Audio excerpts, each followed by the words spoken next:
Shalom, Kol Halal, Yahweh, Bahasham, Yahushai, Bahasham, Rakah HaKodash. Double honors unto the apostles, double honors unto the elder bishops. Salutations to all my fellow laborers that do this work in truth and sincerity, risking their lives and their freedom to do so now more so than never.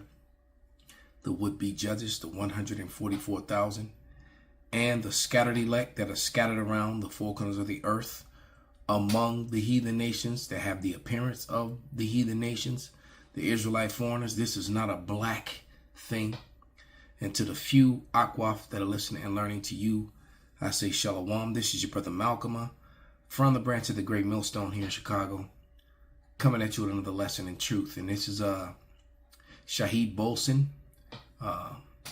and another epic video, another epic speech. And this guy is absolutely annihilating Edomite superiority, all right? Which is this made up people who refer to themselves as white today, which is a completely total false, made up social engineering tactic. Because there's no such thing as white people. They're actually red. They're the Edomites. They're pale. Their blood shows forth through their skin. Esau means wasted away as he. And the name was changed to Edom when they ate the red bloody meat. All right. When their forefather Esau did. So his nickname, or another name for him, became Edom. And the sons of Edom became known as the Edomites. And the Edomites today are the people who call themselves Caucasian, who call themselves white, collectively. Because you have to remember, there's a lot of, a lot of Israelite seed among them, and vice versa. So every so-called white person, isn't, an Edomite. Just like every so-called brown person isn't a Israelite, as far as the Negroes, so-called Negroes, Latinos, and Native Americans are concerned. All right. There are a lot of, well, I'm going to get to that. But first, let me read this. All right. Let me open the scripture with this. One of my favorites. And this is Isaiah 28 and 15. And it reads, wait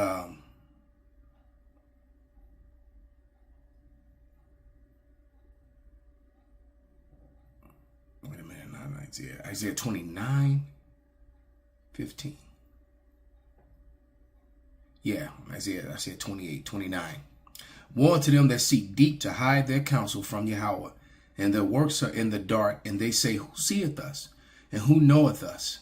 All right. So they tried, they came with this pseudoscience of white superiority and created this, this blackness and whiteness, and created this, this whole Asian thing, the black, white, and the yellow man.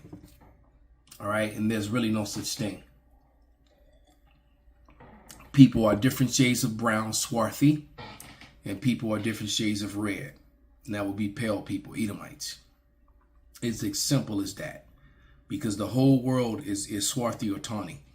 You know what I mean? It's from a dark chocolate to a light brown to a, or what you would call yellow.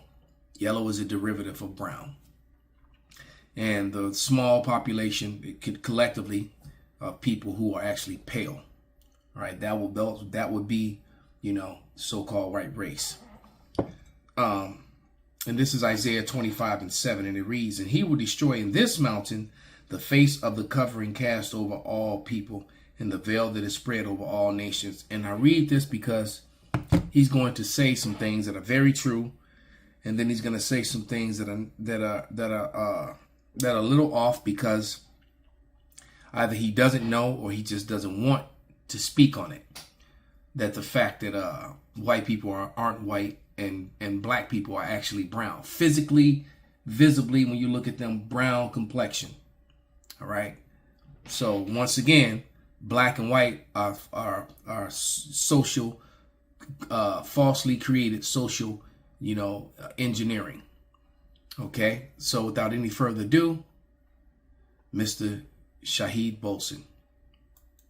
It's a well-known issue. that African Americans, black people in America, so-called, don't know their history, that they're cut off from the history of Africa, and even the history of everything that they did and everything that was done to them in America. That's why you had Black History Month, right? So this is something that everyone knows about. Everyone is aware of this issue.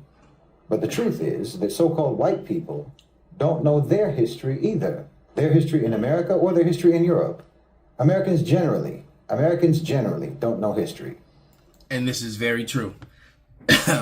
Because Europe sits in Asia. There's no such thing as Europe. They created that. The Bible speaks about Asia and all over Asia. When it speaks about Italy and Spain, it's in Asia. Europe sits in Asia. So let me provide a receipt for anyone who might be new. Someone who's watching for the first time. And they're probably like, what? He crazy? He talking about there's no Europe? No. They call it Europe. So here's a definition of Eurasian from the Winston Simplified Dictionary Encyclopedia Edition with biblical references, 1931. No, actually, this is from the Oxford. This is from the Oxford Dictionary, 1850s. That's where this one's from. But Eurasian, all right, Europe, a compound Eurasia. Definition number one, of or pertaining to Eurasia, to Europe and Asia, considered as forming in reality one continent. All right, European and Asiatic. So there you go. You look at the map of Europe, it sits in Asia. The so-called Middle East sits in Asia. All these were created to, for the social construct of this false ideology of something called white superiority. All right. So I'm going to read from the book, From Babylon to Timbuktu, and then we'll go back to Mr. Shaid Bolson. So let's go. This is the book Babylon, From Babylon to Timbuktu, written by scholar Rudolph R. Windsor. Page 20. And it reads, the ancient people did not classify races according to skin color, like the modern nations of Europe and America. And so, who rules in Europe and America? Exactly. The ancients, including the Greeks and Romans, identified people to their national or tribal names. They used such names as Visigoths, Vandals, Saxons, Ethiopians, Carthaginians, Jews, Arabs, Persians, Babylonians, Egyptians, and Moors. Those are all still afterthought names. It was because everyone had biblical names. These names really came about, when Esau came into power and started renaming everything and everyone. They did not use the term Negro, which is a modern term to refer to black races. All right. And once again, no one is black. And he's also letting you know there are many, he said, races. There are many swarthy races. Africans and Negroes are not the same people. I repeat, Africans and Negroes are not the same people. Africans are typically Hamitic people. The Hamitic people lived throughout the entire, from Egypt all the way down to the southern tip of Africa and past Africa into Western Asia, which they fraudulently and falsely call the Middle East today. Right? That was the land of Canaan. Canaan is a son of Ham. Ham is the father of the dark races, not the Negroes, not the Negroid races, different race of people. Before I continue to read, let's provide that receipt. All right, this is from the, and the book's on the shelf, but I have it in my phone. All right, but this is Ham, the youngest son of Noah, progenitor, meaning father of the dark races, not the Negroes, but the Egyptians, Ethiopians, Libyans, and Canaanites. Canaan sits in Western Asia, what they fraudulently call the Middle East today. The Middle East was occupied by Africans, and they spoke the language of Canaan, which was also Hebrew. All right, they spoke the same language that the Hebrews spoke. We're going to get scriptures on that. All right. Back into Rudolph R. Windsor's books, and you understand why I read that. It says to refer to the black races, which we now know that term is fraudulent and made up. Black was a hijack for the word swarthy. And I've done extensive videos on black means, dirty, ugly, untrustworthy, dangerous, and all these negative things. That's why they use the term black. Okay. It says dividing the world along a color line was an idea that originated with the white supremacists in Europe after the Renaissance. Europeans did not have any great civilization immediately after the fall of Greece and Rome. Matter of fact, they took over Greece and Rome. Okay, that was done through Alexander of Macedon. Okay, this is still on page 21. This is on page 21 in Rudolph R. Windsor's book From Babylon to Timbuktu. It says during the Middle Ages, the black nations of Africa and Asia. All right, I'm just gonna replace that word with swarthy. I hate saying that word, especially understanding and knowing what it means. During the Middle Ages, the swarthy nations of Africa and Asia, so he's letting you know that Asia was full of, there are people in India that is just as dark or darker than some Africans. All right, we talked about that. The people in Indonesia, and including the Chinese and the Japanese, if you go back long enough. All right, they didn't really get light complected, light brown and yellow, or some of them even look white until they intermixed, so-called white, with Edomites. Over the last 150 years or so. But you go back long enough, and you see they're just as dark as Negroes. And there's still people in all over Asia, even in the Far East Asia, that still are that dark. During the Middle Ages, the swarthy nations of Africa and Asia had the greatest political, economic, educational, and military influence in the world. At this time, Europe existed, Western Asia, existed in a state of darkness for 1,000 years. In the 17th century, and later, Europe began to emerge out of the sloth of ignorance, and certain Germans and others conceived of themselves as belonging to a superior race. And this is Johann F. Blumenbach, a German from 1752 to 1840, was the first to divide humanity on the basis of skin color. Up to this time, there was no such attempts had been made. And this is true. In the ancient world, they didn't care what your color was. What they cared was what the father, the bloodline, the seed line. All right? Because dark men had pale children, and pale men had dark children from all the intermarrying with the swarthy nations. Okay? And vice versa. So your skin color wasn't an issue in the ancient world. That's a new age thing when Esau, Edom came into power and named a portion of Asia, Europe. All right. And then in the 1800s, they named another portion of Asia, the Middle East. All this would support their white lies. All right. It says, up to this time, no such attempts have been made. His classification set up the color line to the detriment of later generations. Mr. Blumenbach classified 5 chief races of mankind: the Caucasian, the Mongolian, the Ethiopian, and the American Indians. The Malayan, moreover, he considered a Caucasian to be the original race. Blumenbach, the anthropologist, he twisted and lied with everything, because everyone knows that you can't get brown out of pale, but you can get pale out of brown. There are too many. You can just go on YouTube right now. Go on the internet and Google dark parents have pale baby, or you have to put in black parents or dark people, dark complexion people have white baby.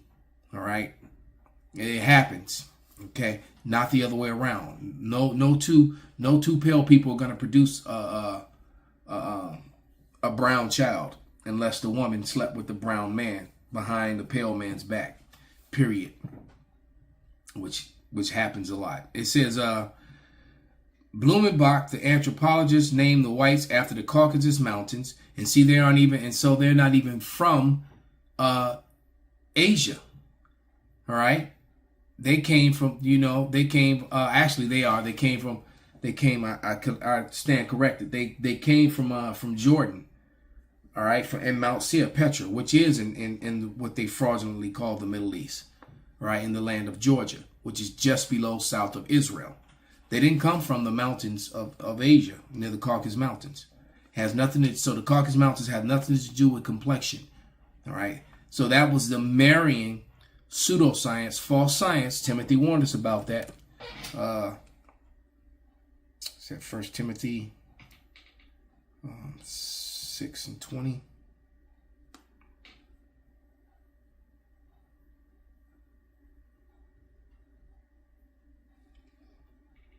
O Timothy, 1 Timothy 6:20. O Timothy, keep that which is committed to thy trust, avoiding profane and vain babblings and oppositions of science falsely so called. And so that's exactly what Johann Blumenbach did.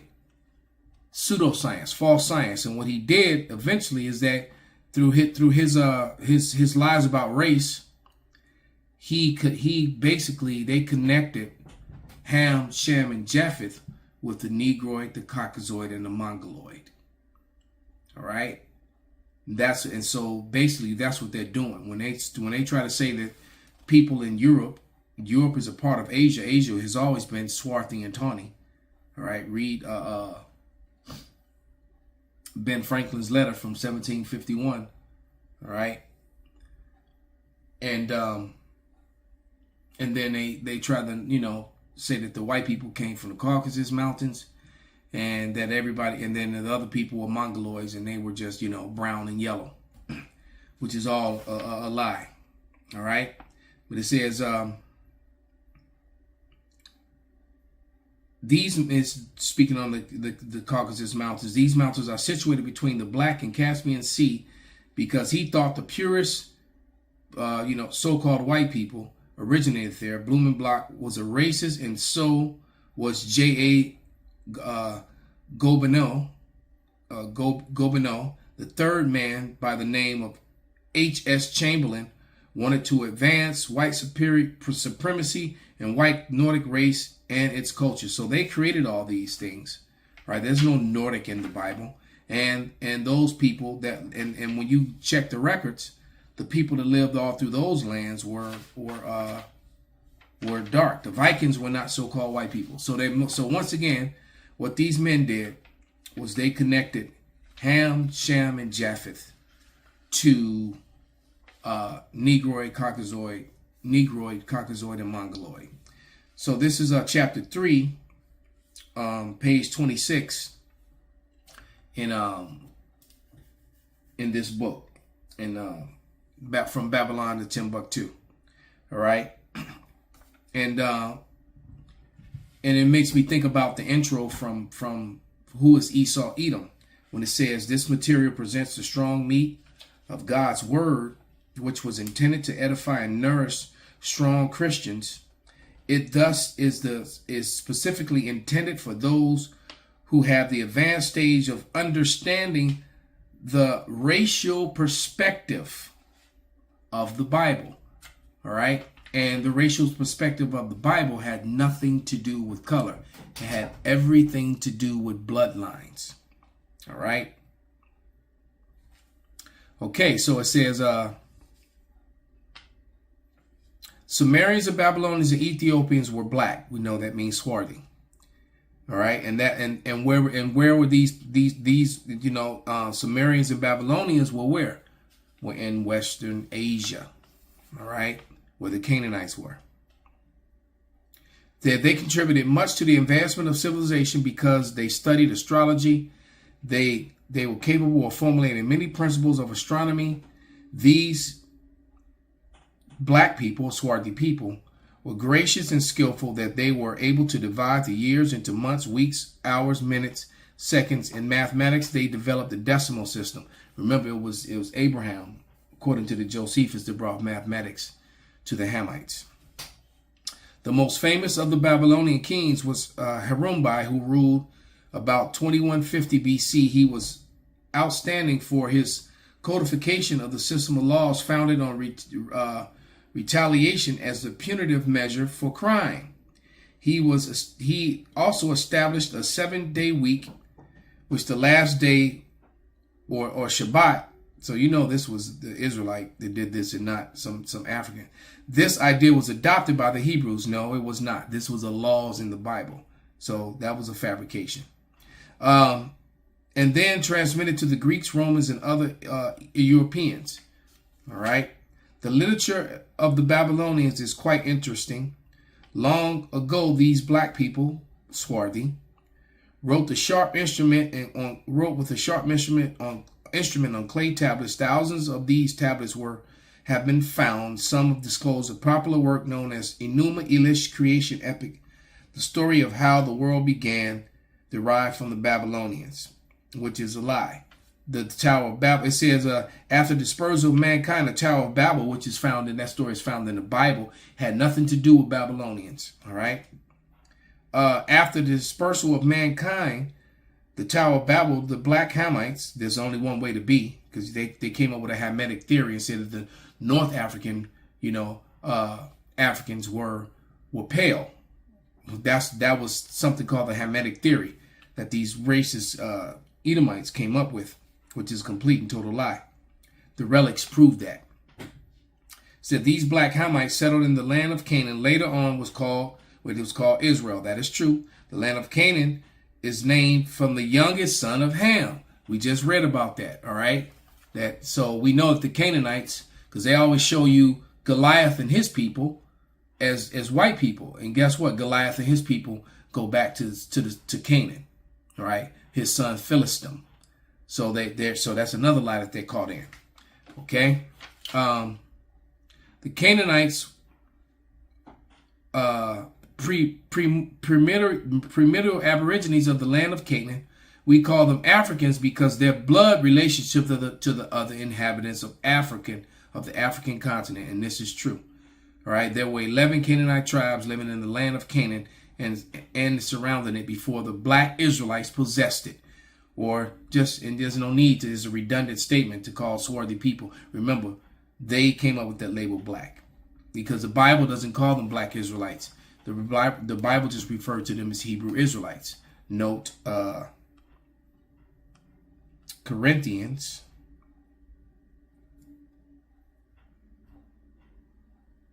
Second Corinthians 11 and 22.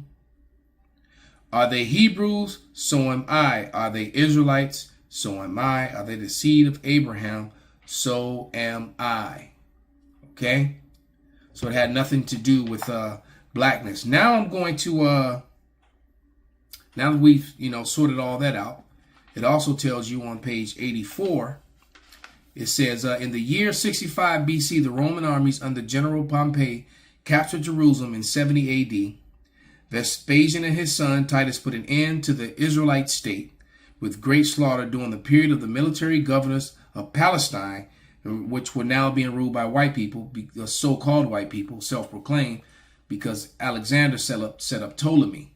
All right, and that's how because Alexander took over all of Greece, and they lightened it up and moved all the swarthy people out eventually and bred them out or lightened them up.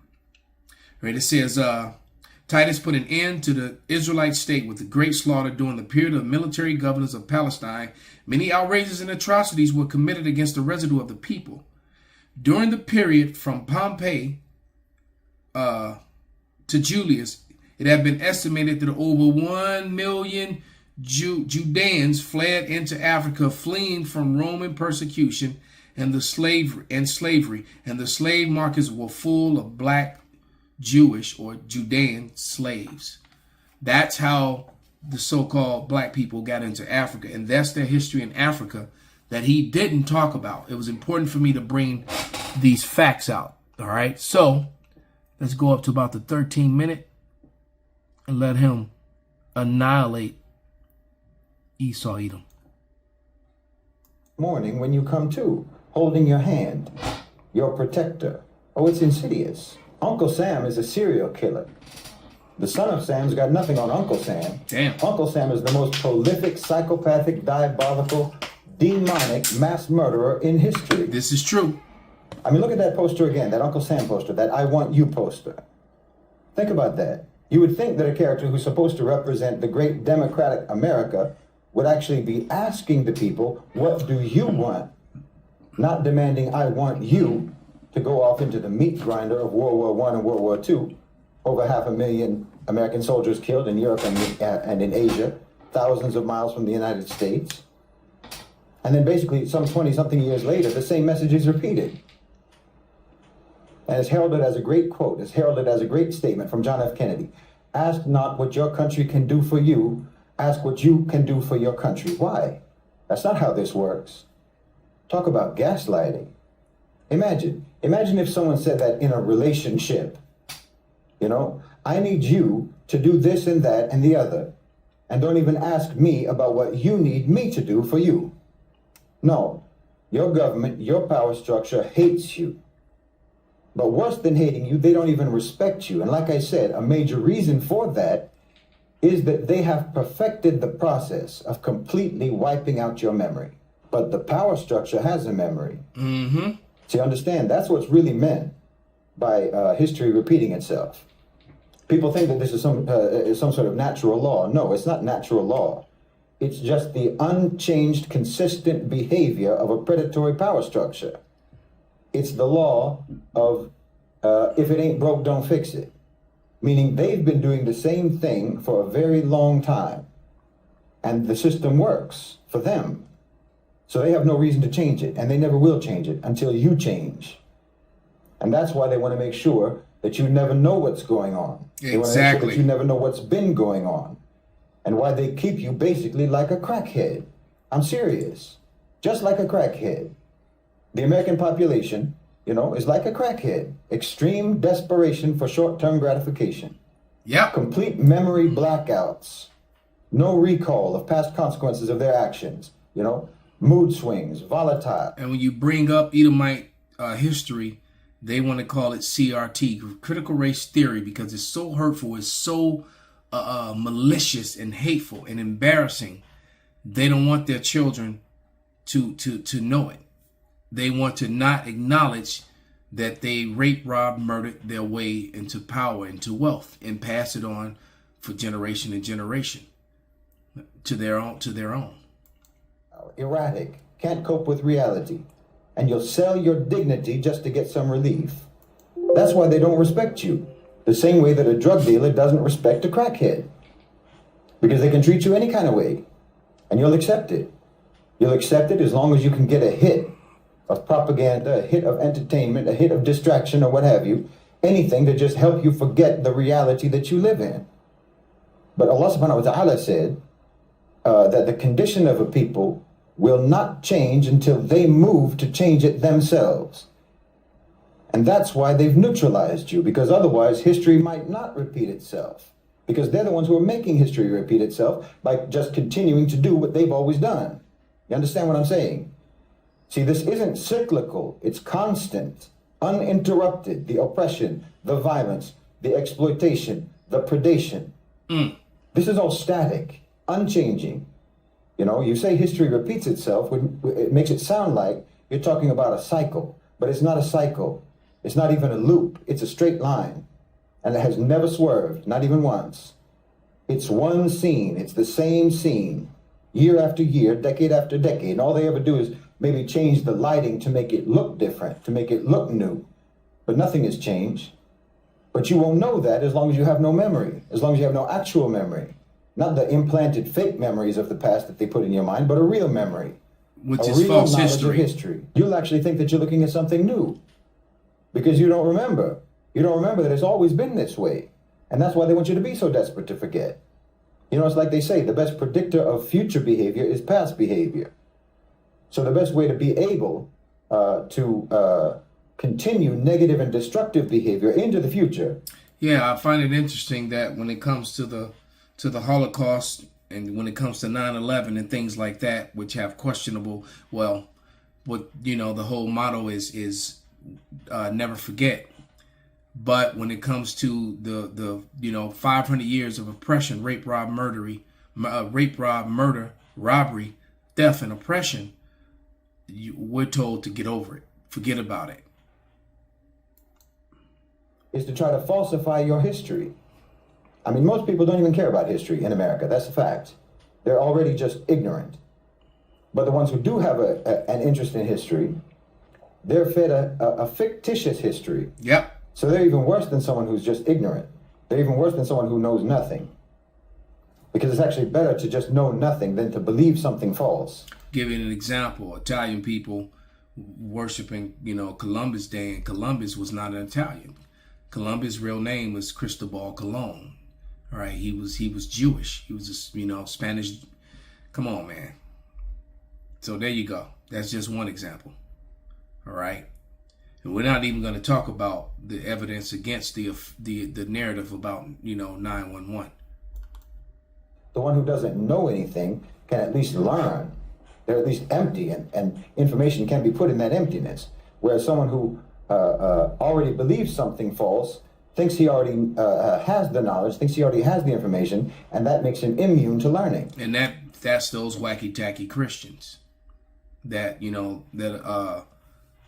Apostle Gabar is always talking about.